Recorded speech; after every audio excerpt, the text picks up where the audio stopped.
വന നിയമ ഭേദഗതിക്ക് മാറ്റത്തിനൊരുങ്ങുകയാണ് വനംവകുപ്പ് എന്ന് തന്നെയാണ് വലിയ എതിർപ്പ് ഈ നിയമ ഭേദഗതിക്കെതിരെ ഉയർന്നു വന്നിരുന്നു. പ്രതിപക്ഷം അതുപോലെ തന്നെ സഭയുമൊക്കെ എതിരായിരുന്നു. ഇതിന് കേരള കോൺഗ്രസ് എം പോലും എതിർപ്പുയർത്തിയ ഒരു പശ്ചാത്തലമുണ്ട്. അപ്പോൾ ഈ ഒരു എതിർപ്പിനെ തുടർന്ന് തന്നെയാണോ വ്യവസ്ഥകളിൽ ഒരു തിരുത്ത് സർക്കാർ പരിഗണിക്കുന്നത്? തീർച്ചയായും വലിയ പ്രതിഷേധമുയർന്നതിന്റെ പശ്ചാത്തലത്തിൽ കൂടിയാണ് ഇപ്പോൾ വനനിയമ ഭേദഗതിയിൽ നിന്ന് പിന്നോട്ട് പോകാനുള്ള ഒരു പരിഗണന വനം വകുപ്പ് സ്വീകരിക്കുന്നതെന്നാണ് മനസ്സിലാക്കാൻ കഴിയുന്നത്. അതിനെ തുടർന്ന് ഈ ഡിസംബർ 31 നടക്കാനിരിക്കുന്ന ഹിയറിംഗിന് ശേഷം ഇപ്പോൾ തയ്യാറാക്കിയിരിക്കുന്ന ഭേദഗതികളിൽ നിന്ന് പിന്നോട്ട് വലിയാനാണ് വനം വകുപ്പ് തീരുമാനിച്ചിട്ടുള്ളത്. ചില വ്യവസ്ഥകളിൽ മാറ്റം വരുത്തും. അതിൽ ഏറ്റവും പ്രധാനപ്പെട്ടത് വാറന്റ് ഇല്ലാതെ അറസ്റ്റ് ചെയ്യാനുള്ള അധികാരം. ഫോറസ്റ്റ് ഉദ്യോഗസ്ഥരുടെ കൃത്യനിർവഹണത്തെ തടസ്സപ്പെടുത്തിയാൽ വാറന്റ് ഇല്ലാതെ അറസ്റ്റ് ചെയ്യാനുള്ള അധികാരം നൽകുന്ന വ്യവസ്ഥകളിൽ മാറ്റം വരുത്താനുള്ള ആലോചനയാണ് വനം വകുപ്പ് നടത്തുന്നത്. ഈ വ്യവസ്ഥയായിരുന്നു ഏറ്റവും അധികം പ്രതിഷേധം ക്ഷണിച്ചു വരുത്തിയത് എന്നുള്ളതാണ്. മലയോര കുടിയേറ്റ കർഷകരെ സംബന്ധിച്ചിടത്തോളം ഈ ഇത്തരം പ്രവർത്തനങ്ങൾ ഈ വനം വകുപ്പുമായി ഉണ്ടാകുന്ന ഏറ്റുമുട്ടൽ അല്ലെങ്കിൽ തർക്കങ്ങൾ എല്ലാ സമയത്തും ഉണ്ടാകുന്നതാണ്.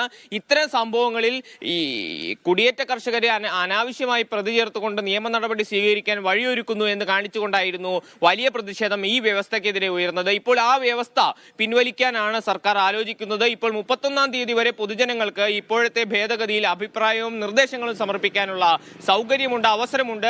ഇത് 31-ാം തീയതി അവസാനിക്കുകയും അന്നേ ദിവസം ഒരു ഹിയറിംഗ് നടക്കുകയും ചെയ്യും. ഈ ഹിയറിംഗിന് ശേഷം ഇപ്പോഴത്തെ വ്യവസ്ഥകളിൽ മാറ്റത്തിരുത്തലുകൾ വരുത്താനാണ് വനം വകുപ്പ് ഉദ്ദേശിക്കുന്നതെന്നാണ് നമ്മൾ മനസ്സിലാക്കുന്നത്. അതേസമയം മറ്റ് നടപടികൾ ഈ വരുന്ന നിയമസഭാ സമ്മേളനത്തിൽ ഇപ്പോൾ അവതരിപ്പിച്ചിരിക്കുന്ന ഭേദഗതി കൊണ്ടുവരാനുള്ള നീക്കം വനം വകുപ്പിന്റെ ഭാഗത്ത് നടക്കുന്നുണ്ട്. അത്തരത്തിലുള്ള ഒരുക്കങ്ങൾ വനം വകുപ്പ് തയ്യാറാക്കിക്കൊണ്ടിരിക്കുകയാണ്. പക്ഷേ നിയമസഭയുടെ ബിസിനസ് കമ്മിറ്റി അംഗീകരിച്ചാൽ മാത്രമേ നിയമസഭയിൽ ഈ വിവരം കൊണ്ടുവരാൻ കഴിയുകയുള്ളൂ. കൂടാതെ LDFന്റെ ഘടകകക്ഷി എന്ന നിലയിൽ കേരള കോൺഗ്രസ് എമ്മും ഇതിൽ ഒരു എതിർപ്പ് ഉയർത്തുകയും ഇന്നലെ മുഖ്യമന്ത്രിയെ കാണുകയും ചെയ്ത പശ്ചാത്തലം കൂടിയുണ്ട്. അതുകൊണ്ട് കൃത്യമായ ഒരു മാറ്റത്തിരുത്തലുകൾ വീണ്ടും ഒരു പുനഃപരിശോധന നടത്തിയതിനു ശേഷം മാത്രമേ നിയമസഭയിൽ അടക്കം ഇത് കൊണ്ടുവരുവാൻ വനം വകുപ്പിന് സാധിക്കുകയുള്ളൂ. ആ രീതിയിലുള്ള ഒരു ഇടപെടൽ വനം വകുപ്പിന്റെ ഭാഗത്തു നിന്ന് വരുന്നു എന്ന സൂചനയാണ് ഇപ്പോൾ വരുന്ന വാർത്തകളിൽ നമുക്കുള്ളത്. അതിൽ ഏറ്റവും പ്രധാനപ്പെട്ടത് കൃത്യനിർവഹണത്തെ തടസ്സപ്പെടുത്തിയാൽ വാറന്റ് ഇല്ലാതെ അറസ്റ്റ് ചെയ്യാനുള്ള വ്യവസ്ഥ ഉൾപ്പെടുത്തുന്നതിൽ നിന്ന് വനം വകുപ്പ് പിന്നോട്ട് പോകുന്നു എന്നുള്ളതാണ് ജിൽസി. ശരി ആഷിഖ്, ഇനി മറ്റു വാർത്തകളിലേക്ക് കൂടി. ഇന്ന് പ്രധാന ചർച്ചയാകാൻ പോകുന്ന തിരുവനന്തപുരത്ത് നിന്ന് വരാൻ പോകുന്ന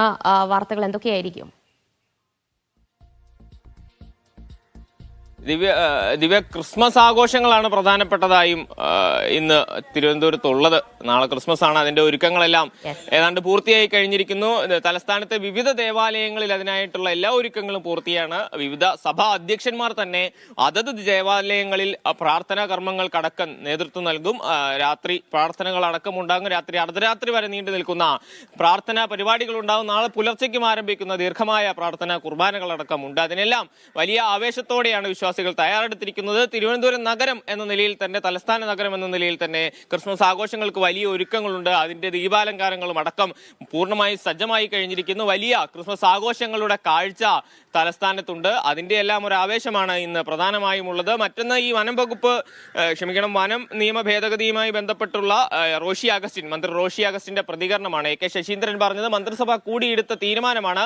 അത് ജോസ് കെ മാണി വിഭാഗം തള്ളുകയാണെങ്കിൽ അത് അവരുടെ മന്ത്രിയെ തന്നെ തള്ളുന്ന നിലയിലാണ് എന്നുള്ളതാണ്. ആ നിലയിലാണെങ്കിൽ മന്ത്രിസഭയിൽ ഈ വിഷയം വന്നപ്പോൾ ഏത് നിലയിലാണ് ചർച്ചയുണ്ടായത് എന്നതടക്കമുള്ള കാര്യങ്ങൾ മന്ത്രി റോഷി അഗസ്റ്റിൻ വിശദീകരിക്കേണ്ടിയിരിക്കുന്നു. ഇന്ന് തിരുവനന്തപുരത്ത് ഉണ്ട് മന്ത്രിയുടെ ഭാഗത്തുനിന്നുള്ള പ്രതികരണങ്ങൾ ഏത് നിലയിലാണ് എന്നുള്ളത് കൂടി ഇന്നത്തെ വാർത്താ കേന്ദ്രമായി മാറാൻ സാധ്യതയുണ്ട്. മറ്റൊന്ന് ആരോഗ്യവകുപ്പ് ഈ കൃത്രിമ രേഖകൾ കാണിച്ചുകൊണ്ട് പെൻഷൻ വാങ്ങിയ ഉദ്യോഗസ്ഥർക്കെതിരെ എടുത്ത നടപടിയാണ്. അവർക്കെതിരെ കർശന നടപടിയാണ് എടുത്തിരിക്കുന്നത്. പലിശ അടക്കം ചുമത്തി ഈ തുക തിരിച്ചുപിടിക്കാനുള്ള ഇടപെടൽ ആരോഗ്യ വകുപ്പ് നടത്തിയിട്ടുണ്ട്. ഇതുമായി ബന്ധപ്പെട്ടുള്ള മറ്റു വാർത്തകൾ കൂടി വരും മണിക്കൂറുകൾ പ്രതീക്ഷിക്കാം. നമുക്ക് അത്തരം വാർത്തകളിലേക്ക് വരും മണിക്കൂറിൽ കിടക്കാം.